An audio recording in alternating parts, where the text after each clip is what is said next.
ରାଇଜର ସ୍ୱାଧୀନ ଗଗନରେ ବିଚରଣ କରେ।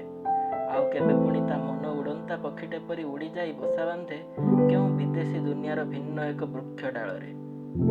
ଠିକ୍ ସେହିପରି ଏହି ଭାବନା ରାଇଜର ବସାରେ ଏକ ସ୍ୱପ୍ନିଳ ତରଙ୍ଗ ନୀତି ସଞ୍ଜନୋଇଲେ ସୁନ୍ଦର ଏକ ଅନୁଢା କିଶୋରୀକୁ ଉପର କୋଠାରୁ ଟାଣି ଆଣେ ଅଗଣା ବାରଣ୍ଡାକୁ।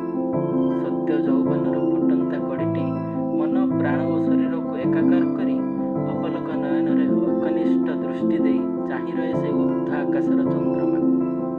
କିଛି ସମୟର ନୀରବ ଦୃଷ୍ଟିରେ ସେ ଦେଖେ କୋଟି କନ୍ଦର୍ପ ଶୋଭାଯୁକ୍ତ ଶୁଭ୍ର ବସ୍ତ୍ର ପିନ୍ଧି ଶ୍ଵେତ ଅଶ୍ଵରେ ଆକାଶ ଗଙ୍ଗାର ମାର୍ଗ ଦେଇ ଆସି ପହଞ୍ଚିଯାଏ ଝରି ପଡ଼ିଥିବା ଝଡ଼ ସକାଳର ସେହି ଗହଣାରେ ବିଶାଳ ବୃକ୍ଷ ଶୋଭାଟି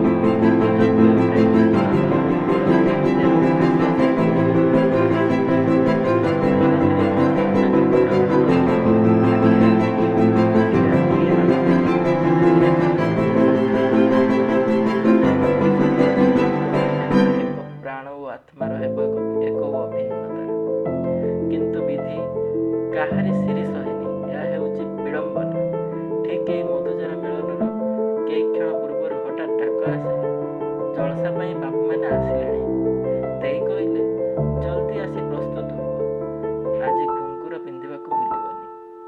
ସ୍ୱପ୍ନ ଦୁନିଆରେ ଭାସି ବୁଲୁଥିବା କିଶୋରୀ ପାଇଁ ଏହା ହୁଏ ଏକ ନିଷ୍ଠୁର ବାସ୍ତବତା ସହ ସେ ସଂଘର୍ଷ କରେ ପ୍ରତିଦିନ ପ୍ରତି ମୁହୂର୍ତ୍ତରେ। କିଏ ଜାଣେ କେଉଁଦିନ ତାର ଆସ୍ପୃହା ବଦଳେଇ ଦେବ ତାର ଜୀବନର ଗତିପଥ। ଧନ୍ୟବାଦ।